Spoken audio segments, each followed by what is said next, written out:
இவளுக்கு இன்னும் 2-3 வருஷத்துல கல்யாணம் பண்ண போறோம். மா, வேண்டாம்ப்பா. நீங்க விளையாட்டுக்கு சொன்னாலும் இல்ல, நீங்க 100 இல்ல 200 வருஷம் நல்லா ஆரோக்கியமா வாழ போறீங்க. ஏன் அவட ஸ்டேட்டஸ நீங்க செக் பண்ணீங்களா? இல்லையே ஜெனி, என் போனே இங்க இல்ல. இனியா கம சந்தோஷமா இருக்கலாம், ஆனா இவருக்கு அப்படியா? கவலைப்படுறதுக்கு அவர் பையனுக்கு தெரிஞ்சது அவருக்கு எப்படி தெரியாம போச்சு?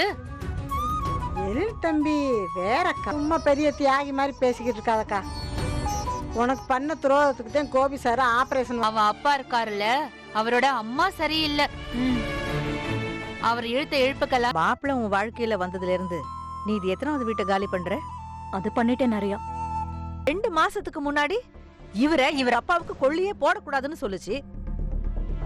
2 கோயில் கட்டி தான் கும்பிடணும். சிரிப்ப பாரு, இவர் சிரிச்சிட்டேமா. ராதிகா, நான் உன்னை விட வயசுல பெரியவர். என் அனுபவத்துல இருந்து என் பையன் கோபிநாத். ஓ, நல்லாவே தெரியுமா, நம்ம கோபி தானே. வணக்கம் தம்பி. பெரிய கோபி உயிர் பழைச்சான். இன்னும் 100 வருஷத்துக்கு எந்த நோய் நொடியும் இல்லாம அதான் எனக்கு பெரிய பலமே. அவர் போனதோட நான் பாதி ஆயிட்டேன். ஒரு நாள் எங்கேயாவது வெளியூருக்கு போனாலே என்னால தாங்கிக்க முடியாது. நீ நான் எந்த நிம்மதியுமே கொடுக்கல, ரொம்ப டார்ச்சர் பண்ணிட்டேன்.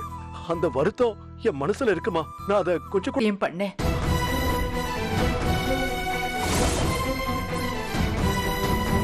இப்ப என்ன, நான் உங்களுக்கு சத்தியம் பண்ணணும் அவ்வளவுதானே? இதுல என்னமா இருக்கு? சத்தியா தான் மம்மி சாப்பிடுறேன். ஆண்டி எல்லாம் என்ன சூப்பரா தான் கவனிச்சுக்கிறாங்க.